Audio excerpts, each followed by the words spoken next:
இன்னைக்கு நம்ம செஷன்ல என்ன பார்க்க போறோம் அப்படின்னா 11th standard chapter 1 sets relations and ஃபங்க்ஷன்ஸ்ல ஃபர்ஸ்ட் டே அதுக்குள்ள இருக்கக்கூடிய நான் முன்னாடி டெஃபினிஷன்ஸ் இன்னைக்கு ஃபர்ஸ்ட் டேல கொடுக்குறேன்னு சொல்லிட்டேன்.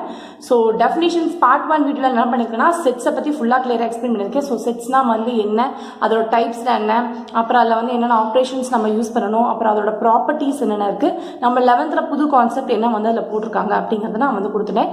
இந்த வீடியோ வேணும்னா கீழே டிஸ்கிரிப்ஷன் பாக்ஸ்ல 11th ஸ்டாண்டர்ட் ஃபுல் வீடியோ லிங்க்னு சொல்லிட்டு ஒரு பிளாக் பேஜ் இருக்கும். அந்த பிளாக் பேஜ்ல போனீங்கன்னா அந்த வீடியோ லிங்க் உங்களுக்கு கிடைக்கும். அது மட்டும் இல்லாமல் 11th நான் ஃபர்தராக போடக்கூடிய எல்லா வீடியோஸுமே நான் அதை நான் அப்லோட் பண்ணுவேன். நீங்கள் அந்த பிளாக் பேஜை மட்டும் எல்லாருமே போய் பார்த்துட்டு செக் பண்ணிட்டே இருந்தீங்கன்னா உங்களுக்கு வீடியோஸ் கிடைச்சிடும். ஸோ நம்ம இன்னைக்கு என்ன பார்க்க போறோம்னா ரிலேஷன்ஸ் பற்றி பார்க்க போகிறோம். ஸோ இது வந்து 10th பேஸ் அப்படிங்கிறனால இந்த வீடியோ ரொம்ப லென்த்தியாக போகும். ஸோ ஃபங்க்ஷன்ஸ் இருக்கு, டைப்ஸ் இருக்கு, எக்கச்சக்கமாக இருக்கு. அதனால நான் வந்து சீக்கிரமாக சொல்ல பார்க்குறேன். ஸோ ஓல்டு கான்செப்ட் அப்படின்னால ஃபாஸ்ட்டாக போவேன். நியூ கான்செப்ட் ஏதாவது பார்க்குறோம் அப்படின்னா மெதுவாக நான் அதை சொல்கிறேன், சரியா? ஸோ இப்போ வந்து ரிலேஷன்ஸ், தொடர்புகள், உறவுகள் எப்படி வேணா சொல்லலாம். ஸோ இந்த ரிலேஷன்ஸ்க்கு பேஸே என்னன்னா செட்ஸ். அதனால தான் முன்னாடி செட்ஸ் கொடுத்துருக்காங்க. ஸோ இந்த ரிலேஷன் என்ன பண்ணியிருக்காங்கன்னா ஏபி அப்படிங்கிற ரெண்டு நான் எம்டி செட், வெற்றற்ற கணம். வெற்றற்ற கணம்னா அதில் ஏதாவது உறுப்புகள் இருக்கணும் அப்படிங்கிறது அர்த்தம். ஸோ இது ரெண்டுக்கும் நம்ம ரிலேட் பண்றோம் அப்படின்னா R from A to B அப்படிங்கிறது என்னன்னா subset of Cartesian product of A and B. அதாவது இந்த சென்டென்ஸ் தான் இந்த டெஃபினிஷனுக்குனே மீனிங் ஆனது. என்னன்னா ஏபி அப்படிங்கிற ரெண்டு நான் எம்டி செட் எடுத்துட்டு அதுக்கு கார்ட்டீசியன் பெருக்கல் கண்டுபிடிச்சோம்னா அந்த கார்ட்டீசியன் பெருக்கல் வந்து அந்த ரிலேஷனுக்கு சப்செட்டா இருக்கும், சரியா?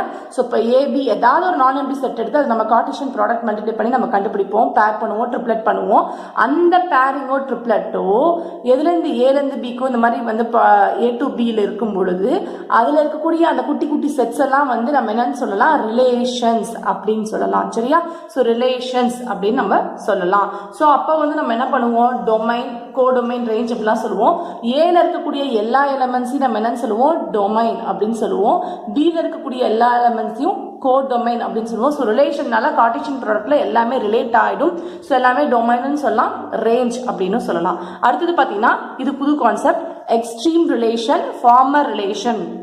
அதாவது எக்ஸ்ட்ரீம் ரிலேஷன்னா ஏ கிராஸ் பி இப்போ நம்ம கண்டுபிடிக்கணும் வச்சுக்கோங்க, அது ஏக்கே சப்செட்டா இருக்கும் பட்சத்தில் அது வந்து எக்ஸ்ட்ரீம் ரிலேஷன் அப்படின்னு சொல்லுவோம். ஏன்னா இன்னொரு செட்டு என்ன எடுத்துருப்போம்னா பை அப்படிங்கிற வெட்டற்ற கணம் எடுத்திருப்போம். ஸோ அது பைங்கும் போது என்னன்னா வாய்ட் செட் தானே, ஒண்ணுமே இருக்காத உறுப்புகள். அப்ப ஏகே வந்து சப்செட்டா வந்து அமையும் பட்சத்துல அதை வந்து எக்ஸ்ட்ரீம் ரிலேஷன் அப்படிங்கிற மாதிரி சொல்லுவோம். இதே வந்து ஃபார்மர் ரிலேஷன் அப்படிங்கும்போது அந்த எம்டி செட்டை நம்ம ஃபார்மர் ரிலேஷன்.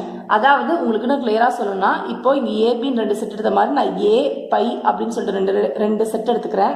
இந்த ரெண்டு செட்டும் நான் எம்டி செட்னு சொல்ல முடியாது, ஜஸ்ட் ரெண்டு செட் எடுத்துட்டு ஏ இஸ் அ சப்செட் ஆஃப் ஏவா இருக்கும் பட்சத்துல அந்த ஏ வந்து என்னவா இருக்கும், எக்ஸ்ட்ரீம் ரிலேஷன் ஆகவும் அந்த பை வந்து என்னவா இருக்கும் அப்படின்னு பாத்தீங்கன்னா ஃபார்மர் ரிலேஷனாகவும் இருக்கும், சரியா? ஸோ அதுக்கப்புறம் தான் வந்து அதை என்னன்னு சொல்லுவோம், யூனிவர்சல் ரிலேஷன் சொல்லி சொல்றாங்க. ஸோ ஜஸ்ட் இதெல்லாம் ஒரு நியூ கான்செப்ட் தான். நான் வந்து ப்ராப்ளம் வரும்போது நான் கிளியரா சொல்லலாம். ஸோ ஜஸ்ட் இதுதான் வந்து அதுக்கான கீ பாயிண்ட்ஸ். ஸோ இப்போ வந்து நெக்ஸ்ட் பேஜ் பார்க்கலாம். ஸோ நெக்ஸ்ட் பார்த்தீங்கன்னா டைப்ஸ் ஆஃப் ரிலேஷன். ஸோ இது வந்து மிக மிக முக்கியமான ஒரு 2 மார்க். இந்த டைப்ஸ் வந்து 2 மார்க்லையும் கேட்கலாம், இதை பேஸ் பண்ணி ப்ராப்ளம்ஸும் கேட்கலாம். ரொம்ப ரொம்ப ரொம்ப முக்கியமானது. ஸோ இந்த டைப்ஸ் நம்ம வரிசையாக பார்க்கலாம். ரிலேஷன் ஆன் எஸ், நம்ம அப்படி ரெண்டு செட் எடுக்கிற மாதிரி ரிலேஷன் வந்து எஸ் மேலே ஏற்படுது அப்படின்னு மாதிரி சொல்லியிருக்காங்க. ஸோ எக்ஸுங்கிறது வந்து ஒரு நம்பர் சிஸ்டம், ஏதாவது ஒரு நம்பர் அவங்க எடுத்திருக்காங்கன்னு வச்சுக்கலாம். ஸோ இங்கே பார்த்தீங்கன்னா reflexive, symmetric and transitive 3 basic relation நமக்கு வந்து ஃபார்ம் ஆகும். ஃபர்ஸ்ட் வந்து ரிஃப்ளெக்டிவ், ரிஃப்ளெக்ஷனா என்ன, எதிராக இருக்கிறது. அப்புறம் சிமெட்ரிக், அடுத்தது டிரான்சிட்டிவ். ஸோ இப்போ நான் என்ன பண்ண போறேன், ரெண்டு வேர்ட் எடுக்க போறேன். அதாவது ஏ இஸ் ரிலேட்டட் டு ஏவா இருந்துச்சுன்னா அது வந்து ரிஃப்ளெக்டிவ், அதுதான் எனக்கு கொடுத்துருக்கேன். A is related to a இப்படி எழுதுவாங்க, a is related to a. சிமெட்ரிக்னா ஏ இஸ் ரிலேட்டட் டு பியா இருக்கும், பி இஸ் ரிலேட்டட் டு ஏவா இருக்கும். அதாவது ஏ வந்து பி கூட ரிலேட்டடா இருக்கும், விச் இம்ப்ளைஸ் பியும் வந்து ஏ கூட ரிலேட்டடா இருக்கும். உல்டா ஏபி ஏபி இப்படி வரும். ஸோ இம்ப்ளைஸ் அப்படிங்கும்போது இந்த மாதிரி உல்டாவா இந்த மாதிரி இருக்கும். அடுத்தது டிரான்சிட்டிவ் அப்படின்னா என்னன்னா ஏ வந்து பி கூட ரிலேட்டா இருக்கும், ஆனா பி வந்து சி கூட ரிலேட்டடா இருக்கும் பொழுது விச் இம்ப்ளைஸ் நமக்கு என்ன வரும்னா ஏ வந்து ஆர் கூட ரிலேட்டடா இருக்கும். ஏ வந்து பிக்கு ரிலேட்டடா இருந்து பி வந்து சிக்கு ரிலேட்டடா இருக்கும்போது டைரக்டா அந்த ஏ என்ன ஆயிரும், ஆர் கூடயே ரிலேட்டடாகி இருக்கும். அது வந்து டிரான்சிட்டிவ் அப்படின்னு சொல்லுவாங்க. ஸோ இது 3 தான் முக்கியமான மேஜரான ரிலேஷனோட டைப்ஸ். இதை வந்து பேசிக் ரிலேஷன்ஸ் அப்படின்னு சொல்லுவாங்க. அதை தான் நான் இங்கே கொடுத்துருக்கேன். ஸோ இந்த வேர்ட்லாம் முக்கியம். இஃப்ங்கிறது முக்கியம், இம்ப்ளைஸ் நான் சிம்பிள் போட்டிருக்கேன், இம்ப்ளைஸும் முக்கியம். ஏன்னா இது கண்டிஷன் அப்படிங்கும்போது கண்டிப்பாக அப்படி தான் கொடுக்கணும். ஸோ இந்த ரிலேஷன் தான் எப்படி கொடுத்துருக்காங்கன்னா ஏ கமா ஏ. ஏன்னா ரிலேஷன் ஏக்கு நடுவில் தான். So A is related to A it self அப்படிங்கும்போது ஏ கமா ஏ. இங்கே என்ன பண்ணுவோம், ஏ டு பியா இருக்கும்போது பி டு ஏவாவும் இருக்கும். So which implies double side அப்படிங்கிறனால என்ன பண்ணலாம், ஏ கமா பி. அதே மாதிரி என்ன பண்ணலாம், விச் இம்ப்ளைஸ் என்ன பண்ணலாம், பி கமா ஏ. இதுவும் வந்துட்டு நமக்கு வந்து ரிலேஷனுக்குள்ளே இருக்கும். ஸோ இதுதான் வந்து அதுக்கான ஈக்குவேஷன்ஸ் கரெக்டாக எழுதணும். சரியா? அதே மாதிரி இப்போ டிரான்சிட்டிவ்க்கு என்னன்னா ஃபர்ஸ்ட் என்ன சொன்னாங்க, ஏ ரிலேட்டட் டு பி. அப்போ ஏ கமா பி. அதே மாதிரி பி ரிலேட்டட் டு சியா இருக்கும் பொழுது விச் இம்ப்ளைஸ் என்னவா மாறும், ஏ ரிலேட்டட் டு சியா மாறும். ஏ ரிலேட்டட் டு சியா மாறும். எல்லாமே எதுக்குள்ள இருக்கும்னா ஆர்க்குள்ள இருக்கும். ஏன்னா relation R to S, relation R to S real numbers வந்து போற மாதிரி வச்சுக்கணும். ஸோ அப்போ ஆர் டு எஸ்ங்கும் போது நம்ம எல்லாமே என்ன இருக்கு, ரியல் நம்பர்ஸ்குள்ள இருக்கு. சரியா? டைப்ஸ் ஆஃப் ஃபங்க்ஷன்ஸ் முடிஞ்சுதா? ரொம்ப சிம்பிள். ரிஃப்ளெக்டிவ்னா கண்ணாடி மாதிரி நமக்கே இட் செல்ஃபா இருக்குது, சப்செட்டா இட் செல்ஃபா இருக்குது. சிம்பிஸ்டிக்னா ஏ டு பினா பி டு ஏ அப்படி மாதிரி இருக்கிறது.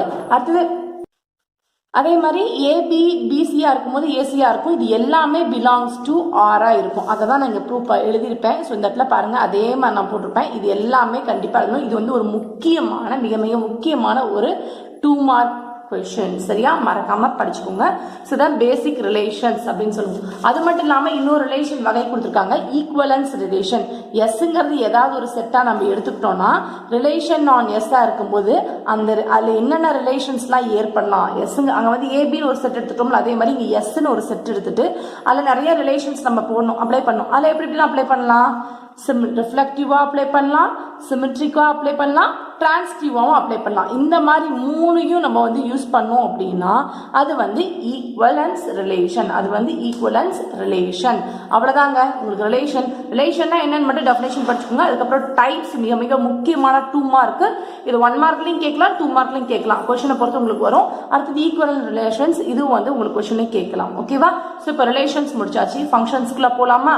ஸோ இப்போ நம்ம வந்து ஃபங்க்ஷன்ஸ் பற்றி பார்க்க போகிறோம். ஸோ ஃபங்க்ஷன்ஸில் ஃபஸ்ட்டு ஒரு ரிலேஷன் எப்படி ஃபங்க்ஷனாக இருக்குன்னு சொல்ல போகிறேன். ஸோ நான் ரிலேஷனில் ஃபஸ்ட் நம்ம என்ன பண்ணணும், ஏ பி அப்படிங்கிற 2 செட் எடுத்துட்டோம்.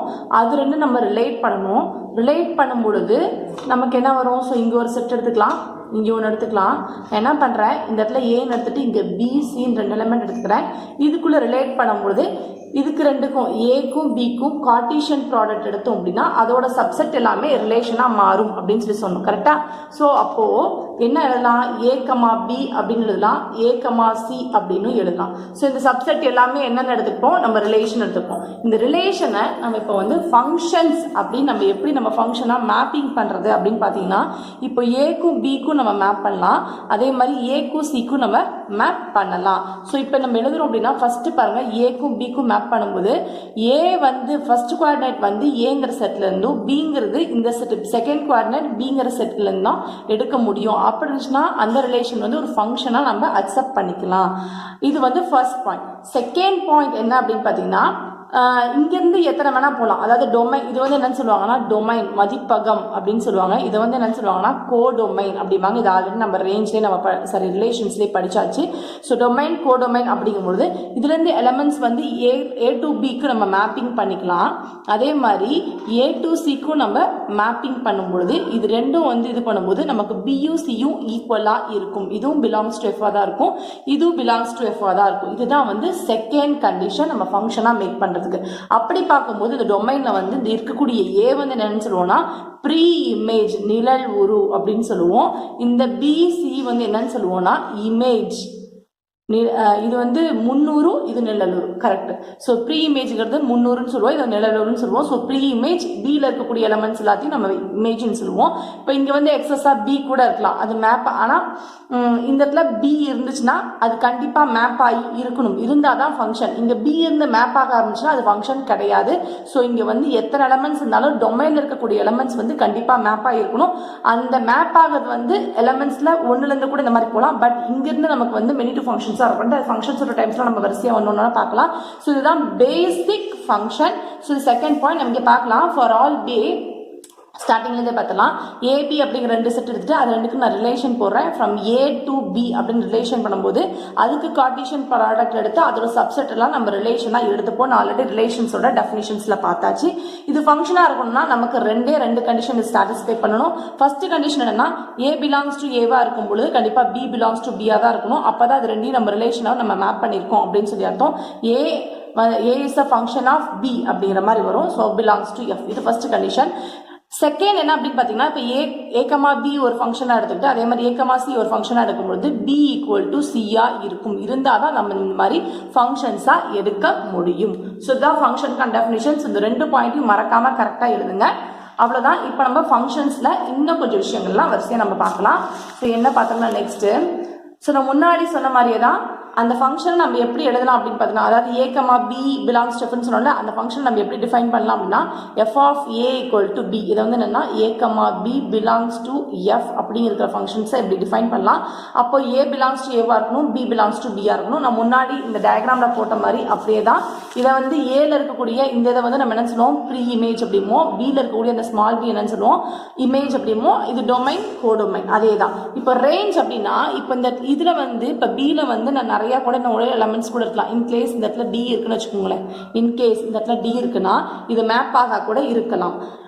ஆனால் ஏல வந்து மேப் ஆகாமல் எந்த எலமெண்ட்ஸும் இருக்கக்கூடாது. அதுதான் வந்து ஃபங்க்ஷனோட ரூல். அண்ட் ஒன் மோர், இப்போ ஏ வந்து பிக்கும் சிக்கு மட்டும் தான் மேப் ஆயிருக்கு, டி கூட எந்த ஒரு எலமெண்ட்டும் மேப் ஆகலை. அப்படிங்கும்போது ரேஞ்ச் என்னென்னு கிடைக்கும்னு பார்த்தீங்கன்னா ரேஞ்ச் என்ன வரும்னா பியும் சி மட்டும்தான் கிடைக்கும். டிங்கிற எலமெண்ட் வராது. ஏன்னா அது வந்து எந்த ஒரு ஏல இருக்கக்கூடிய செட்டு கூட மேப் ஆகி இருக்குல்ல. அதனால இது வந்து ஃபுல்லா பிசிடி அப்படிங்கிறது நம்ம என்ன சொல்லலாம் ஃபுல்லா நம்ம வந்து கோடொமைன் அப்படின்னு சொல்லலாம். பட் அதுல ரேஞ்ச் வீச்சுனா எதெல்லாம் மேப்பா இருக்கோ அதை மட்டும் தான் வீச்சுன்னு சொல்லுவோம். ஸோ அப்போ பி சிங்கிறது தான் வீச்சு அப்படின்னு சொல்லலாம். சரியா? ஸோ இப்போ வந்து பியில் இருக்க சப்செட் ஆஃப் ஆர் இங்கே பாருங்க ரியல் வேல்யூடு ஃபங்க்ஷன். எந்த ஒரு சப்செட்டுமே எந்த ஒரு சப்செட்டுமே ரியல் நம்பர்ஸ்ல இருக்கும் பொழுது அதுல ஏற்படக்கூடிய ஃபங்க்ஷனை வந்து நம்ம என்னன்னு சொல்லுவோம் ரியல் வேல்யூடு ஃபங்க்ஷன் அப்படின்னு சொல்லுவோம். ஸோ அதனால உங்க டெக்ஸ்ட் புக்ல கொடுத்த மாதிரி B is subset of R அப்படின்னு கொடுத்துருக்காங்க. ஸோ ரியல் நம்பர்ஸ்னு கொடுத்துருக்காங்க. சரியா? So next equal function. இப்போ நான் வந்து இங்கே எஃப் அப்படிங்கிற ஃபங்க்ஷனை மேக் பண்ணல. இதே மாதிரி நீங்கள் இன்னொரு ஃபங்க்ஷன் டிங்கிற ஃபங்க்ஷனை மேக் பண்ணலாம். அப்படி 2 ஃபங்க்ஷன் நம்ம மேக் பண்ணும் பொழுது f of A equal to g of a. அப்பனா என்ன அர்த்தம்? எஃப்ல வந்து ஏ இருக்கும், ஜிலையும் ஏ இருக்கும். அந்த டொமைன் ரெண்டுமே சேமா இருக்கும். ஸ்டார்டிங் எடுத்தோம்ல இந்த ஏ வந்து என்ன ஆகும்னா எடுக்கக்கூடிய 2 ஃபங்க்ஷனுக்குமே சேமா இருந்துச்சு அப்படின்னா அந்த டொமைன் வந்து 2 ஃபங்க்ஷனுக்குமே சேமா இருந்துச்சுன்னா அது வந்து ஈக்குவல் ஃபங்க்ஷன். இது வந்து புது கான்செப்ட். நம்ம எப்பவுமே ஒரு ஃபங்க்ஷன் மட்டும் எடுப்போமா எஃப்னு. இப்போ இன்னொரு ஃபங்க்ஷன் டின்னு எடுக்கிறேன். அந்த 2 ஃபங்க்ஷன் ஈக்குவலா அப்படின்னு செக் பண்ணோம் அப்படின்னா அதோட டொமைன்ஸ் எப்படி இருக்கும்னா சேமா இருக்கணும். அவ்வளவுதான், வேற ஒண்ணுமே இல்லை. சரியா? ஸோ நெக்ஸ்ட் பாத்தீங்கன்னா வேஸ் ஆஃப் ரெப்ரசன்டிங் ஃபங்க்ஷன்ஸ். இது ஆல்ரெடி நம்ம வந்து 10th ஸ்டாண்டர்ட்லேயே படிச்சதா. ஸோ அதில் வந்து 4 விதமாக போட்டுப்போம். ஃபர்ஸ்ட் வந்து டேபிள், அதுக்கப்புறம் வந்து அப்புறம் அம்புக்குறி படம் ஆரோ டயக்ராம் அப்படின்னு போட்டிருந்தோம். அதுக்கப்புறம் வந்து கிராஃப் அப்படின்னு சொல்லி போட்டு வரிசையாக போட்டிருந்தோம். இங்கே வந்து மேஜரா 3 சொல்லியிருக்காங்க. அதே மாதிரி ஒரு டேபிள், அப்புறம் கிராஃபிக்கல் பிளேன் நம்ம வந்து 10th ஸ்டாண்டர்ட்ல ரிலேஷன்ஸ் அண்ட் ஃபங்க்ஷன்ஸ் X5 பிளேன்ல போட்டோம்ல. ஸோ அதே தான் கிராஃபிக்கல் மெத்தட். அனாலிட்டிக்கல் அப்படின்னா நமக்கு 10th ஸ்டாண்டர்ட்ல y is equal to f of x ன்னு சொல்லிட்டு இந்த மாதிரி கொஸ்டின்ஸ்லாம் கொடுத்தாங்க பாத்தீங்களா. எக்ஸசைஸ்ல வந்து எக்ஸாம்பிள் ப்ராப்ளம்ஸ்லாம் வந்து இந்த f of x equal to x minus x x belongs to g, x belongs to r, இந்த மாதிரி 0 less than or equal to x less than 1 இந்த மாதிரிலாம் வந்து கொடுத்தாங்கல்ல. ஸோ இந்த மாதிரி கொடுக்கறதுக்கு பேர் தான் அனலிட்டிக்கல் அப்படிங்கிற மாதிரி சொல்லுவோம். சரியா? ஸோ இதுதான் வந்து ரெப்ரசன்டேஷன். உங்களுக்கு கேட்கலாம் 2 மார்க்ல தான் கேட்பாங்க. இது ஆல்ரெடி 10th இருக்கனால 2 மார்க்ல தான் கேட்பாங்க. நெக்ஸ்ட் வெர்டிக்கல் லைன் டெஸ்ட் அப்படின்னா முன்னாடியே சொன்னேன் இந்த மாதிரி எக்ஸ் ஆக்சிஸ் ஒய் ஆக்சிஸ்ல இது வந்து எக்ஸ் ஆக்சிஸ், இது ஒய் ஆக்சிஸ்ல நம்ம வந்து ஒரு வெர்டிக்கல் அதாவது ஒரு குத்துக்கோட்டு சோதனை சொன்னோம்ல. வெர்டிக்கலா ஒரு லைன், ஒரு கர்வ் இருக்கு, அதுல வெர்டிக்கலா ஒரு லைன் வந்து இந்த மாதிரி கட் ஆச்சுன்னா அந்த கர்வ் வந்து என்னவா இருக்கும்? ஃபங்க்ஷனா இருக்கும். நான் ஆல்ரெடி இதை வந்து டீட்டெயிலா 10thலேயே உங்களுக்கு நான் எக்ஸ்பிளைன் பண்ணியிருப்பேன். ஒரு டயக்ராம்ல ஒரு கர்வை வச்சு அந்த கர்வ் வந்து ஃபங்க்ஷனா இல்லையா நம்ம வந்து எக்ஸ்பிளைன் பண்ணலாம். அது எப்படி நம்ம எக்ஸ்பிளைன் பண்ணணும் தெரிஞ்சுக்கிறது டெஸ்ட் வைக்கிறது அப்படின்னா, ஒரே ஒரு வெர்டிக்கல் லைன் வந்து அந்த எக்ஸ் ஆக்சஸ்க்கு வெர்டிக்கலா ஒரே ஒரு லைன் மட்டும் நம்ம வரைஞ்சா போதும். வெர்டிக்கலா வரையும் போது அந்த லைன் வந்து அந்த கர்வ்ல வந்து கட் ஆச்சு அப்படின்னா கண்டிப்பா அது வந்து டச் ஆகணும், இல்லைன்னா கட் ஆகணும், ஏதாவது ஒன்று பண்ணணும். ஸோ டச் ஆச்சுன்னா போதும், அந்த கர்வ் வந்து என்னவா இருக்கும், ஃபங்க்ஷனா இருக்கும் அப்படிங்கிற மாதிரி நான் கண்டிப்பா வந்து சொல்லலாம். ஸோ இது வந்து vertical line test. Okay, so next பார்த்தீங்கன்னா ஃபங்க்ஷன்ஸ் லைக் சில டைப்ஸ் நம்ம போன 10th படிச்சது தான் நம்ம பார்க்க போகிறோம். ஃபர்ஸ்ட் வந்து ஐடென்டி ஃபங்க்ஷன். நமக்கு தெரியும் f of x equal to x, x belongs to x ஆச்சுன்னா அது வந்து ஐடென்டி ஃபங்க்ஷன் அப்படின்னு சொல்லுவோம். அடுத்தது கான்ஸ்டன்ட் ஃபங்க்ஷன், அதுவும் நமக்கு தெரியும். ஒரு நம்பரை வந்து கான்ஸ்டன்ட்டாக வச்சுருந்துச்சுன்னா அது வந்து constant function. So f of x equal to c, இதெல்லாம் கரெக்டாக எழுதுங்க. For all x belongs to x. Zero ஃபங்க்ஷன்னா இது one of the constant function தான், மாறிலி சார்பு தான். என்னன்னா இந்த கான்ஸ்டன்ட் ஏதாவது ஒரு நம்பருக்கு பதிலாக ஜீரோ இருந்துச்சுன்னா அது வந்து ஜீரோ ஃபங்க்ஷன் அப்படின்னு நம்ம சொல்லுவோம். அடுத்தது மாடுலஸ் ஃபங்க்ஷன் அல்லது அப்சல்யூட் வேல்யூ ஃபங்க்ஷன் அப்படின்னு சொல்லுவோம். ஸோ அதுக்கு என்ன அர்த்தம்னா, நம்ம கிடைக்கக்கூடிய இந்த ஃபங்க்ஷன் மதிப்பு வந்து என்னவா இருக்கும், பாசிட்டிவாகவே இருக்கும். f from r to r இருந்து f of x equal to x அப்படின்னு நம்ம எடுத்துக்கணும். அந்த x வந்து எப்படின்னா மாடுலஸ் குள்ள இருக்கணும், பாசிட்டிவாக மட்டுமே இருக்கணும். ஸோ இது வரைக்கும் என்ன பண்ணிருப்போம், நம்ம 10th படிச்சிருப்போம். இப்போ புதுசா சிக்னம் ஃபங்க்ஷன் அப்படின்னு சொல்லிட்டு ஒரு ஃபங்க்ஷன், இதை வந்து டினோட் பண்ணோம் அப்படின்னா SGN, சிக்னம் ஃபங்க்ஷன் அப்படின்னு சொல்லுவாங்க. ஸோ இது வந்து என்ன அர்த்தம் அப்படின்னா, x divided by modulus x if x not equal to 0, 0 if x equal to 0. இந்த ஃபார்மேட்ல ஒரு ஃபங்க்ஷன் இருக்கும் பட்சத்தில் மாடுலஸ் யூஸ் பண்ணி, டினாமினேட்டர்ல மாடுலஸ் யூஸ் பண்ணி இந்த ஃபார்முலாட்ல ஒரு ஃபங்க்ஷன் இருக்கும் பட்சத்தில் அந்த ஃபங்க்ஷன் நம்ம என்னன்னு சொல்லணும்னு பார்த்தீங்கன்னா சிக்னம் ஃபங்க்ஷன் அப்படின்னு சொல்லுவோம். ஸோ எப்படி டினோட் பண்ணுவோம் அப்படின்னா SGN அப்படின்னு நம்ம வந்து டினோட் பண்ணுவோம். அடுத்தது பார்த்தீங்கன்னா floor function, greatest integer function அப்படின்னு சொல்லுவாங்க, இல்லைன்னா இன்டெக்ரல் பார்ட் ஃபங்க்ஷன் அப்படின்னு 3 பேர் இருக்கு. இது வந்து இந்த வருஷம் தான் ஃபர்ஸ்ட் கொண்டு வந்துருக்காங்க. நான் சம்ஸ் போடும்போது கிளியரா உங்களுக்கு நான் எக்ஸ்பிளைன் பண்றேன். ஜஸ்ட் அதோட ஃபார்மேட் மட்டும் ஞாபகம் வச்சுக்கோங்க. ஏன்னா ஒரேடியா வந்து அதை பத்தி டீட்டெயிலா பேசினா உங்களுக்கு கன்ஃபியூஸ் ஆயிரும். மேலோட்டமா மட்டும் நான் உங்களுக்கு சொல்றேன், சரியா? So f of x is the greatest integer less than or equal to x. அப்போ f of x நம்ம எடுக்கிறோம் அப்படின்னா அது வந்து எப்படி இருக்கணும் அப்படின்னா, அதோட வேல்யூ கிரேட்டஸ்ட் இன்டீஜரா இருக்கணும், less than or equal to x இருக்கணும். So less than or equal to x இருக்கணும். ஸோ இந்த மாதிரி ஃபார்மேட்ல வரும். இதை எப்படி நோட் பண்ணுவாங்கன்னா, இது ஃப்ளோர்னா என்ன, தரை. அப்போ எக்ஸுங்கிற ஒரு வேல்யூ தான் நம்ம ஆகும். தரைனா என்ன, கீழே இருக்குமா. ஸோ இப்படி போட்டோம்னா அது வந்து ஃப்ளோர், இப்படி போட்டோம்னா அது வந்து என்னது, ஃப்ளோர் ஃபங்க்ஷன். கீழே தரையில மட்டும் இந்த லைன் வரும். ஸோ மாடுலஸ் ஆல்ரெடி நம்ம மாடுலஸ் போடுவோம், மாடுலஸ்ல கீழே கோடு போட்டோம்னா அது ஃப்ளோர் ஃபங்க்ஷன், சரியா? அப்புறம் ஸ்மாலஸ்ட் இன்டீஜர் ஃபங்க்ஷன் எல்லாம் சீல் ஃபங்க்ஷன் அப்படின்னு சொல்லுவோம். அதே தான் இங்க கிரேட்டஸ்ட் இன்டீஜரா இருக்கும், இங்க smallest integer greater than or equal to. So less than அப்படின்னா அது வந்து floor function, less than or equal to x இருந்தால் அது ஃப்ளோர் ஃபங்க்ஷன் அப்படின்னு ஞாபகம் வச்சுக்கோங்க. அதே greater than or equal to அப்படின்னா அது என்ன ஃபங்க்ஷன், சீல் ஃபங்க்ஷன். சீலிங் போறாங்க தெரியுமா, இப்போ வீடு கட்டடம்லாம் கட்டணும்னா மேலே சீலிங் போடுவோம் பார்த்தீங்கன்னா, அப்போ என்ன வரும், எக்ஸ்க்கு ஒரு மாடுலஸ் எடுத்து மேலே லைட்டா சீலிங் கொடுக்கும். ஓகே, ஸோ சிம்பிளாக ஞாபகம் வச்சுக்கிறதுக்காக அந்த நோட்டேஷன்ஸ்ல அப்படி சொல்றேன்.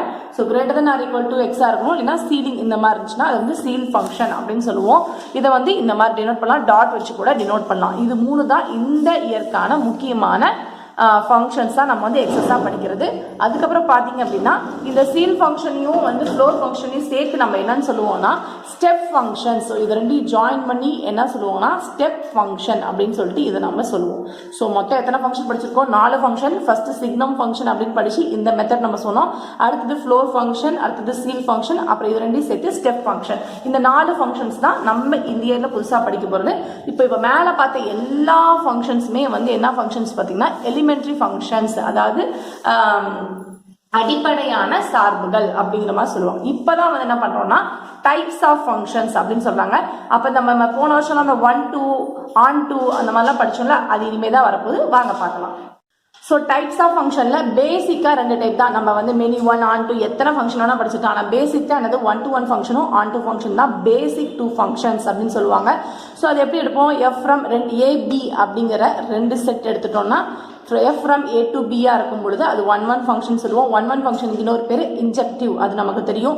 ஸோ 1 ஃபங்க்ஷன் அப்படின்னா அது எப்படி இருக்கும், x, y belongs to A இருக்கும் பொழுது x is not equal to y இருக்கும். அதாவது x, y belongs to A நம்ம எடுக்கும் பொழுது x not equal to y இருக்கும் பொழுது இதுக்கு ஃபங்க்ஷன் அப்ளை பண்றோம் அப்படின்னா f of x is not equal to f of y இருந்துச்சுன்னா அந்த ஃபங்க்ஷன் வந்து 1 ஃபங்க்ஷன். அந்த ஃபங்க்ஷன் வந்துட்டு 1 ஃபங்க்ஷன். இதுக்கு இன்னொரு பேர் என்னன்னு சொல்லுவோம், இன்ஜெக்டிவ். இதெல்லாம் முன்னாடியே படிச்சாச்சு. இதே வந்து f of a equal to b இருக்கும் பொழுது அதோட ரேஞ்ச் வந்து b இருந்துச்சுன்னா அது வந்து onto ஃபங்க்ஷன் அப்படின்னு சொல்லுவோம். So b belongs to b எடுத்துக்கிட்டு there exist, இந்த சிம்பிள் பேர் என்ன தெரியுமா, there exist. So there exists only one element a belongs to a வா இருக்கும் பொழுது f of a equal to b, அதாவது இங்க a இருக்கு, கோடொமைன்ல b இருக்கு, ஸோ இதுக்கு மேப் ஆயிருக்கு அப்படிங்கும் பொழுது கண்டிப்பா இது வந்து இதுக்கு ரேஞ்சா இருக்கும். கரெக்டா பிங்கிறது கூட ஒன்று கூட இதாகும் போது ரேஞ்சா இருக்கும்போது நம்ம என்ன f of a equal to b அப்படின்னு சொல்லிட்டதுனால அதுதான் கொடுத்துருக்காங்க. So range of f is என்ன ரேஞ்ச் இருக்கு, b. கோடமைன்ல இருக்கக்கூடிய மேப்பா இருக்கக்கூடிய எலமெண்ட்ஸ் தான் நம்ம ரேஞ்ச் ரீச்னு சொல்லுவோம். ஸோ b அதான் சொல்லியிருக்காங்க. ஸோ onto ஃபங்க்ஷனுக்கு இன்னொரு பேர் பார்த்தீங்கன்னா சர்ஜெக்டிவ். இந்த 1 onto சேர்த்து நம்ம என்ன சொல்லுவோம், பைஜெக்டிவ். இந்த 3 ஃபங்க்ஷன் இது ஆல்ரெடி படிச்சிருக்கீங்க. onto ஃபங்க்ஷன்ஸ்ல நம்ம என்ன பண்ணுவோம், இந்த கோடமைன்ல இருக்கக்கூடிய எல்லா உறுப்புகளுமே கண்டிப்பா மேப் ஆயிருக்கணும். அப்பனா codomain which is equal to range அப்படின்னு சொல்லிட்டு நம்ம வந்து போன வருஷம் படிச்சிருக்கோம். கோடமைன் எப்போ வந்து ரேஞ்சுக்கு ஈக்குவலா இருக்குதோ, ரேஞ்சு கோடமைனும் ஈக்குவலா இருந்துச்சுன்னா அது வந்து onto ஃபங்க்ஷன் அப்படின்னு சிம்பிளா சொல்லிட்டு போயிடும். அதுக்கு இன்னொரு பேர் சப்ஜெக்டிவ். அதே மாதிரி ஒரு ஃபங்க்ஷன் எப்போ 1 onto நம்ம ஃபைண்ட் பண்றோம் அப்படின்னா அதுக்கு வந்து ஹரிசாண்டல் லைன் டெஸ்ட் அப்படின்னு எடுப்போம். ஸோ இது மாதிரி தான் ஹரிசாண்டல் லைன் டெஸ்ட். இந்த மாதிரி எக்ஸ் ஆக்சிஸ் y ஆக்சிஸ் இந்த மாதிரி நம்ம போட்டுக்கலாம். ஸோ இதெல்லாம் ஸோ ஒரு கர்வ் இருக்குன்னா அதை டச் பண்ணாமல் போச்சுன்னா அது கண்டிப்பாக onto இல்லை 1 கிடையாது. ஒரே ஒரு பாயிண்ட்ல டச் பண்ணி போச்சுன்னா அது 1 இந்த மாதிரி நிறைய பாயிண்ட்ஸ்ல டச் பண்ணி போச்சுன்னா அது 1 அண்ட் onto. ஒரு ஃபங்க்ஷன் எப்போ நம்ம 1 ஃபங்க்ஷன் onto கூட அடுத்த பட்சம் தான். பட் ஒரு ஃபங்க்ஷன் எப்போ நம்ம 1 ஃபங்க்ஷன் சொல்லுவோம்னா இந்த மாதிரி டச் ஆகிட்டு போச்சுன்னா அது 1 ஃபங்க்ஷன், டச் ஆகலைன்னா அது வந்து ஃபங்க்ஷனே கிடையாது அப்படிங்கிற மாதிரி சொல்லுவாங்க. இதுதான் ஹரிசாண்டல் லைன் டெஸ்ட். இதெல்லாம் ப்ரீவியஸ் இயர்லேயே படிச்சனால நான் வந்து அப்படியே வந்து கோ த்ரூ பண்ணிட்டேன். ஸோ நெக்ஸ்ட் பார்க்கலாமா. ஸோ நெக்ஸ்ட் இந்த ஃபங்க்ஷன்ஸ்ல என்னென்ன ஆப்ரேஷன்ஸ்லாம் யூஸ் பண்ணுவோம் அப்படின்னு சொல்லி பார்த்துருப்போம். ஸோ அது கூட வந்து நான் 2 ஃபங்க்ஷன் எடுத்திருக்கேன். f from x to y, g from y to z, அதாவது 3 செட் x y z அப்படின்னு 3 செட் எடுத்துட்டு ஃபங்க்ஷன் எக்ஸுக்கும் ஒய்க்கும் நடுவில் இருக்கக்கூடிய ஃபங்க்ஷன் எஃப்னும் ஒய்க்கும் இசட்டுக்கும் இடையே இருக்கக்கூடிய ஃபங்க்ஷன் ஜி நம்ம எடுத்துக்கிட்டோம் அப்படின்னா புதுசாக ஒரு ஃபங்க்ஷன் எப்போ உருவாகும், எக்ஸுக்கும் இசட்டுக்கும் நடுவில் புதுசாக ஹெச்னு ஒரு ஃபங்க்ஷன் உருவாகும். அந்த காம்போசிஷன் பார்த்தாலும் போன வருஷம் அதே தான். ஸோ அப்போ என்ன வரும், h of x equal to g of f of x அப்படிங்கிற மாதிரி. இது வந்து காம்போசிஷன் அப்படின்னு நம்ம படிச்சிருப்போம்ல, அதே தான் கண்ணா, வேற ஒன்றுக்குள்ள. ஸோ காம்போசிஷன் ஆஃப் ஃபங்க்ஷன் தான் நான் இங்கே வந்து கொடுத்துருக்காங்க டீட்டெயிலாக. அடுத்தது இதுதான் புதுசாக படிக்கக்கூடிய இந்த வருஷம் படிக்கக்கூடிய topic, inverse of the function அப்படின்னு சொல்லுவாங்க. ஸோ ஒரு ஃபங்க்ஷன் பைஜெக்ஷனாக இருக்கு, ஓகேவா. ஸோ ஒரு ஃபங்க்ஷன் பைஜெக்ஷனாக இருக்குன்னா 1 இருக்கும், onto-ஆகவும் இருக்கும், 1 இருக்கும், onto-வா இருக்கும். ஸோ அப்போ ஒரு ஃபங்க்ஷன் எடுக்கிறோம், f from x to y அப்படின்னு எடுக்கிறோம், அதே மாதிரி g from y to x எடுக்கிறோம். இப்படி இருக்கும் பொழுது இந்த இங்கே மேப்பிங் போட்டிருக்காங்க பாருங்க. XYல எக்ஸ்ல ஏபிசி இருக்கு, ஒய்ல XYZ இருக்கு. இதுக்கு மேப் பண்ணுறோம் ஏக்கும் இசட்டுக்கும். அப்போ என்ன வரும், a, z belongs to f அப்படி எழுதுவோமா. அதே மாதிரி b, x, அதே மாதிரி c, y இப்படி ஃபங்க்ஷனா வந்து இருக்கு அப்படிங்கும்பொழுது அதை f of x எப்படி எழுதுவோம், g of x எப்படி மாத்திடலாம். ஸோ g of x அப்படிங்கும்போது இதுவே பேக்கில், அதாவது 1க்கு எப்படி -1 அப்படின்னு சொல்லிட்டு ரிவர்ஸ்ல வருதோ அதே மாதிரி கிளியரா சொல்லப்போனா ஃபங்க்ஷன் வந்து மிரரா நம்ம எடுத்துக்கணும். இப்போ ஏலேருந்து பிக்கு இங்கிருந்து இப்படி போட்ட மாதிரி இதை மாற்றி போடுங்க, வேற ஒன்றுமே கிடையாது. மாற்றி போட்டால் என்ன வரும், ஸோ ஜி ஆஃப் ஜிக்கு என்ன, ஜி எப்படி எழுதலாம், ஃபர்ஸ்ட் எக்ஸ் எடுப்போமா. எக்ஸுக்கு என்ன வரும், எக்ஸ் கமா பி இங்கே எழுதலாம். கீழே அந்த பேஜ் போயிடும். ஸோ இப்போ நான் ஏ கமா இசட் இது நான் வந்து ஃபங்க்ஷன் எஃப்க்கு எழுதினேன். இப்போ ஜிக்கு எழுதலான்னு பார்த்தோம்னா எப்படி வரும், ஃபர்ஸ்ட் இங்கே பேக்லேருந்து ஃபர்ஸ்ட் ஒய்லேருந்து இசட்டுக்கு கரெக்டா. அப்போது எக்ஸுங்கும் போது எதுக்கு ஃபங்க்ஷனாக இருக்குது, பிக்கு. அப்போ x comma b belongs to g. அடுத்தது y comma c belongs to g. அடுத்தது z comma a belongs to g. இதுதான் வந்து ஃபங்க்ஷன் ஜி. இதை எப்படி எழுதலாம், g of x equal to b, g of y equal to c, g of z equal to a. So அந்த function எப்படி இருந்துச்சு, நமக்கு எஃப்ல a, z belongs to f னு இருந்துச்சு. அதே மாதிரி b, z b, x belongs to f. அதே மாதிரி c, y belongs to f. Okay, இப்போ இதுதான் ஃபங்க்ஷன், கீழே விட்டுருங்க. இதுதான் ஃபங்க்ஷன் எப்படி இருந்துச்சு, இது எப்படி மாறும் அப்படின்னு பார்த்தீங்கன்னா ஆட்டோமேட்டிக்காக f of A equal to z, f of b equal to x, f of c equal to y. அதாவது a b c x y z. So இது வந்து எக்ஸு, இது ஒய், இதுதான். இப்போ நான் இதுக்கு எக்ஸ்பிளைன் பண்ணுற பார்த்தா இந்த ரெண்டுக்கும் எஃப்ங்கிற ஒரு ஃபங்க்ஷன் எடுக்கிறேன். எதுலன்னா எக்ஸ் டு ஒய்க்கு எஃப்ங்கிற ஃபங்க்ஷன் எடுக்கும்போது ஏ வந்து இசட் கூட மேப் ஆயிருக்கு, ஓகே, பி வந்து எக்ஸ் கூட மேப் ஆயிருக்கு, சி வந்து ஒய் கூட மேப் ஆயிருக்கு. அப்போது என்ன எழுதுவோம், a comma z belongs to f, b comma x belongs to f, c comma y belongs to f. இப்படி எழுதுவோமா? இப்படி இருந்துச்சுன்னா இந்த மூணையும் எப்படி நம்ம ஃபங்க்ஷனாக எழுதலாம்? ஃபர்ஸ்ட் டேர்ம் இங்கே உள்ள வரணும், செகண்ட் டேர்ம் ஈக்குவலுக்கு இந்த பக்கம் வரணும். அப்போ f of A equal to z, f of b equal to x, f of c equal to y அப்படின்னா. இதே தான் இப்போ என்ன போகிறேன், பேக்வேர்டில் அப்படியே உல்டாவாக எடுப்பேன். இது வந்து ஃபங்க்ஷன் எஃப். இப்போ ஃபங்க்ஷன் ஜிக்கு நான் எடுக்கணும்னா g from y to x, இப்படி உல்டாவா. இப்போ இந்த ஆரோ மார்க் வந்து இப்படி திரும்பும். அப்போ என்ன வரும், x comma b, y, c, z, a. இதை தான் நான் வந்து இங்கே போட்டிருக்கேன். அப்படியே உல்டாவா, வேறு எதுவுமே கிடையாது. சிம்பிளாக நீங்கள் வந்து புரிஞ்சுக்கலாம். ஸோ அதுதான் நான் இங்கே போட்டு காமிச்சிருக்கேன். So y to x define by g of y equal to x, f of x equal to y நம்ம போகிறோம்ல, அதே வந்து g of y equal to x அப்படின்னு நம்ம எடுத்தோம்னா அதுதான் இன்வர்ஸ் ஃபங்க்ஷன். எந்த ஃபங்க்ஷனுக்கு? எஃப்க்கு இன்வர்ஸ் ஃபங்க்ஷன். அதை வந்து எப்படி டினோட் பண்ணுவாங்கன்னா இந்த மாதிரி காம்ப்ளிமெண்ட் சிம்பிள்லாம் இன்வர்ஸில் போடுவோம்ல, எஃப் இன்வர்ஸ் அப்படின்னு சொல்லி போடுவாங்க. ஸோ நெக்ஸ்ட் பார்த்தீங்கன்னா அடுத்த டாபிக் இன்வெர்ட்டபிள் அப்படின்னு. ஸோ இப்போ எஃப் ஈக்குவல் டு எக்ஸ்டென்சிவ் ஒய்னு ஒரு ஃபங்க்ஷன், அது இருக்கும்போது கண்டிப்பாக ஜிங்கிற ஒரு ஃபங்க்ஷன் அப்ளை ஆகுது.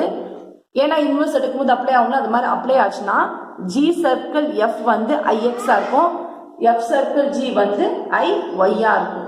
இது ரெண்டும் ஐடென்டிட்டியா இருக்கும் பட்சத்தில் அது வந்து இன்வெர்ட்டபிள் அப்படி நம்ம வந்து சொல்லுவோம். இன்வெர்ட்டபிள் அப்படிங்கிறத நம்ம சொல்லுவோம். இது ரெண்டுக்கும் வந்து நம்ம காம்போசிஷன்ஸ் எடுக்கும்போது அது ரெண்டுமே எப்படி இருக்குன்னா ஐடென்டிட்டியாக இருக்கும்போது அதை வந்து இன்வெர்ட்டபிள்.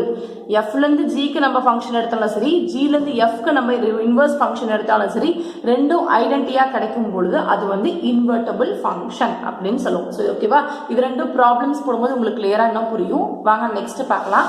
நெக்ஸ்ட் பார்த்தீங்கன்னா அல்ஜீப்ரா ஆஃப் ஃபங்க்ஷன்ஸ் அப்படின்னு சொல்லுவோம். ஸோ எப்படி வந்து ஒரு நம்பர்ஸ் அப்படி இருக்குன்னா நம்ம பிளஸ் மைனஸ் பண்ணுறோம், அதே மாதிரி ஒரு செட்ஸில் வந்து யூனியன் இன்டர்செக்ஷன் பண்ணுற மாதிரி ஃபங்க்ஷன்லையும் நம்ம அப்ளை பண்ணலாம். ஸோ இதில் வந்து எக்ஸுங்கிற ஒரு ஃபங்க்ஷன் எடுத்துக்கிறோம், ஜிஎஃப் அப்படிங்கிற ரெண்டு ஃபங்க்ஷன்ஸ் நம்ம எடுத்துக்கிறோம். ஸோ எக்ஸுங்கிற ஒரு செட்டு, எஃப்ஜி அப்படிங்கிற ரெண்டு ஃபங்க்ஷன் எடுத்துக்கிறோம். இப்படி எடுக்கும்போது first f plus g of x, முன்னா நம்ம சர்க்கிள் மட்டும் போடுவோம்ல, எஃப் சர்க்கிள் ஜி மட்டும் தானே கண்டுபிடிப்போம். ஆனால் இங்கே வந்து அல்ஜிப்ராய்க்கு அந்த எக்ஸ்பிரஷனே யூஸ் பண்ணுறோம். ஃபர்ஸ்ட் அடிஷன் யூஸ் பண்ணோன்னா என்ன வரும், f of x plus g of x அப்படின்னு கிடைக்கும். இதே அடுத்தது சப்ராக்ஷன் யூஸ் பண்ணும்போது f of x minus g of x அப்படின்னு சொல்லி கிடைக்கும். அடுத்தது ஒன்றும் இல்லைன்னு நினைக்கக்கூடாது, டாட் இருக்குதா அர்த்தம். இப்போ எஃப் டாட் ஜி அதாவது multiplication, so f of x into g of x. அடுத்தது division, f of x divided by g of x. எப்பவுமே வந்து ரேஷனலாக இந்த மாதிரி டிவிஷன்னா டினாமினேட்டர் 0 ஆகக்கூடாது. அதனால இந்த கண்டிஷன் கண்டிப்பாக வந்து எழுதிக்கோங்க, g of x not equal to 0. அதுக்கப்புறம் இந்த மாதிரி ஒரு ஃபங்க்ஷன் கூட ஒரு கான்ஸ்டன்ட் ஏதாவது ஒரு நம்பர் நம்ம மல்டிப்ளை பண்ணும்போது நமக்கு ஃபைனலாக கிடைக்கக்கூடிய ரிசல்ட்டுக்கும் அந்த நம்பர் மல்டிப்ளை ஆகிடும். So function c into f of x போது c of f of x அப்படின்னு வரும். அதே மாதிரி ஒரு இன்வர்ஸால் நம்ம மல்டிப்ளை பண்ணும்போது மைனஸ் நம்பரால் மல்டிப்ளை பண்ணும்போது நமக்கு ஃபங்க்ஷன் மைனஸில் கிடைக்கும். 1 2 3 4 5 6.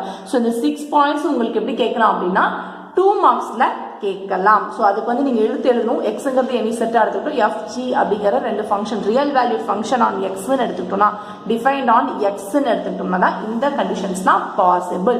ரொம்ப ரொம்ப முக்கியமான 2 மார்க். எப்படி ப்ராப்பர்ட்டிஸ் படிக்கிறோமோ அதே மாதிரி இந்த மாதிரி இருக்கிறதையும் படிச்சுக்கோங்க. 2 மார்க்கு கண்டிப்பாக வந்து யூஸ்ஃபுல்லாக இருக்கும். ஸோ நெக்ஸ்ட் பார்த்தீங்கன்னா ஸ்பெஷல் ஃபங்க்ஷன்ஸ். ஸோ ஸ்பெஷல் ஃபங்க்ஷன்ஸ்னால் நம்ம என்ன பண்ணோம், ஆல்ரெடி ஃபஸ்ட்டு முன்னாடி 10th வந்து cubic function, linear function, quadratic function அப்பெல்லாம் படிச்சோமா, ஞாபகம் இருக்கா? மேம் எங்கேயோ படித்த மாதிரி இருக்கு மேம் அப்படிங்கிறீங்களா? ஒரே நிமிஷம் நான் சொல்கிறேன். ஸோ ஃபஸ்ட்டு லீனியர் ஃபங்க்ஷன் அப்படின்னா நம்ம என்ன பண்ணோம், ஒரே ஒரு வேரியபிள் இருக்கணும். So f of x equal to a x plus b அப்படின்னு போட்டோம். இதே வந்து குவாட்ரடிக் ஃபங்க்ஷன் அப்படின்னா என்ன பண்ணுவோம், f of x equal to a x square plus b x plus C A not equal to 0. இதுக்கும் A not equal to 0 உங்க கண்டிஷன் முக்கியம். ஏன்னா ஃபர்ஸ்ட் வந்து 0 ஆயிடுச்சுன்னா கான்ஸ்டன்ட் மட்டும் தானே இருக்கும். இதே வந்து கியூபிக் ஃபங்க்ஷன்னா நம்ம என்ன பண்ணோம், கனசார்புக்கு அதே f of x equal to ax cube plus bx square plus cx plus d a not equal to 0 அப்படின்னு போட்டோம். கரெக்டா? இதெல்லாம் வந்து நம்ம 10th படிச்சோம். ஸோ இந்த மாதிரி எக்ஸஸா போய்கிட்டே இருக்கிறத நம்ம என்னன்னு சொல்லுவோம், பாலினாமியல். உங்களுக்கு வந்து லீனியர்னா எக்ஸ் பவர் வந்து 1 இருக்கணும், குவாட்ரடிக்னா எக்ஸ் பவர் வந்து 2 இருக்கணும், கியூபிக்னா எக்ஸ் பவர் வந்து 3 இருக்கணும். அப்படிங்கிற மாதிரி பாலினாமியல்னா எத்தனை வேணா இருக்கலாம். ஸோ எக்ஸ் பவர் n அதை தான் இங்க கொடுத்துருக்காங்க. முன்னாடி அந்த ஏபி அப்படிங்கிறது a0 a1 a2 அப்படின்னு கொடுத்துருக்காங்க. நம்ம ஏபிசின்னு போட்டோம், இங்க அப்படி கொடுத்துருக்காங்க. அதை கான்ஸ்டன்ஸா எடுத்திருக்கோம். ஸோ இதுதான் வந்து பாலினாமியல் ஃபங்க்ஷன். ஸோ லீனியரா இருக்கும்போது நான் முன்னாடி சொன்ன மாதிரி f of x equal to ax plus b a not equal to 0 இருக்கும். bங்கிறது கான்ஸ்டன்ஸ். நான் லீனியர்னா என்ன, இந்த மாதிரி எக்ஸ் பவர் 1ல இல்லைன்னா அது வந்து நான் லீனியர். ஸோ இங்க லீனியர் மட்டும் தான் கொடுத்துருக்காங்க, மீதி நம்ம பார்க்கலாம். ஸோ அடுத்த ஃபங்க்ஷன் என்னன்னு பார்த்தீங்கன்னா ஜீரோ ஃபங்க்ஷன். ஜீரோ ஃபங்க்ஷன் அப்படின்னா என்னன்னா ஏவோட வேல்யூ 0வா இருக்கும், எக்ஸ் நாட் ஈக்குவல் டு 0வா இருக்கும். அதாவது 0 பவர் 1 0 பவர் 2 அந்த மாதிரி ஃபங்க்ஷன்ஸ் நம்ம கிரியேட் ஆச்சுன்னா அது வந்து ஜீரோ ஃபங்க்ஷன். கான்ஸ்டன்ட் ஃபங்க்ஷன்னா அந்த ஏக்கு ஏதாவது ஒரு வேல்யூ இருக்கணும். So 1 power x not equal to 0 தான். அதே மாதிரி 1 பவர் 2 1 பவர் 3 1 பவர் 4 ஏதாவது ஒரு number. So f of x equal to 1 அப்படின்னு கிடைச்சுன்னா அது வந்துட்டு கான்ஸ்டன்ட் ஃபங்க்ஷன். a பவர் xல கிடைச்சுன்னா அது வந்து கான்ஸ்டன்ட் ஃபங்க்ஷன். அடுத்து எக்ஸ்போனென்ஷியல் அப்படின்னு சொல்லுவாங்க. எக்ஸ்போனென்ஷியல் அப்படிங்கும்போது a greater than 1 இருக்கும். ஸோ a greater than 1 இருக்கும்போது x not equal to 0வா இருக்கும்போது நமக்கு கிடைக்கக்கூடிய ஃபங்க்ஷன் என்னன்னு பார்த்தீங்கன்னா எக்ஸ்போனென்ஷியல் ஃபங்க்ஷன். அடுத்து லாக்ரதமிக் அப்படின்னு சொல்லுவாங்க. அதே a greater than 1ல லாக்ரதமிக் எப்படின்னா 0லேருந்து இன்ஃபினிட்டிவ், அதாவது மைனஸ் வேல்யூ இருக்காது, பாசிட்டிவ் வேல்யூஸ் மட்டும் தான் இருக்கும். ஸோ 0லேருந்து இன்ஃபினிட்டிவா எவ்வளவு வேணா போகலாம். 2 ரியல் நம்பர்ஸ் இருக்கும்போது லாக் ஏ லாக் என்ன சொல்லுவாங்க, இது எப்படி படிப்பாங்கன்னா லாக் எக்ஸ் பேஸ் ஏ அப்படின்னு படிப்பாங்க. லாக் எக்ஸ் பேஸ் ஏ அப்படின்னு படிப்பாங்க. ஸோ இந்த ஃபார்மேட்ல இருந்துச்சுன்னா அது வந்து லாக்ரதமிக் ஃபங்க்ஷன்ஸ் அப்படின்னு சொல்லிட்டு அர்த்தம். அடுத்தது பார்த்தீங்கன்னா இன்வர்ஸ் ஆஃப் அன் எக்ஸ்போனென்ஷியல் அப்படின்னா இந்த எக்ஸ்போனென்ஷியலுக்கு இன்வர்ஸ் அதே தான் இன்வர்ஸ் அப்ளை பண்ணாலும் இ பவர் எக்ஸ்போனென்ஷியல் எப்படி சொல்லுவாங்கன்னா இ பவர் எக்ஸ் அப்படின்னு சொல்லுவாங்க. அதை தான் வந்து இங்கே ஏ பவர் எக்ஸ்னு சொல்லியிருக்காங்க.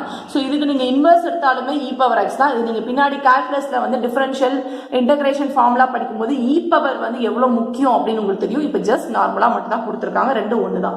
அடுத்து ரேஷனல் ஃபங்க்ஷன். ரேஷனல்னாவே நமக்கு என்ன ஃபார்மேட் இருக்கும், p by q format and q not equal to 0 அப்படிங்கிற ஃபார்மேட் இருக்கும். ஸோ அந்த ஃபார்மேட் அப்ளை பண்ணி இன்டூ எக்ஸ் போட்டிங்கன்னா அது ரேஷனல் ஃபங்க்ஷன். அடுத்து reciprocal function. Reciprocal function already போன வருஷமே நம்ம படிச்சிருக்கோம். g of x equal to 1 by f of x. அங்க வந்து என்ன படிச்சிருப்போம்னா அந்த மாதிரி ஃபங்க்ஷனாக படிக்காம 1 by f of x மட்டும் நம்ம எடுத்துக்கிட்டு f of x not equal to 0 அப்படின்னு போடுவோம். ஸோ f of x மட்டும் எடுக்கிறனால இங்கே வந்து g of x கொடுத்துருக்காங்க, ரெண்டு ஃபங்க்ஷன் எடுக்கிறனால அப்படி கொடுத்துருக்காங்க.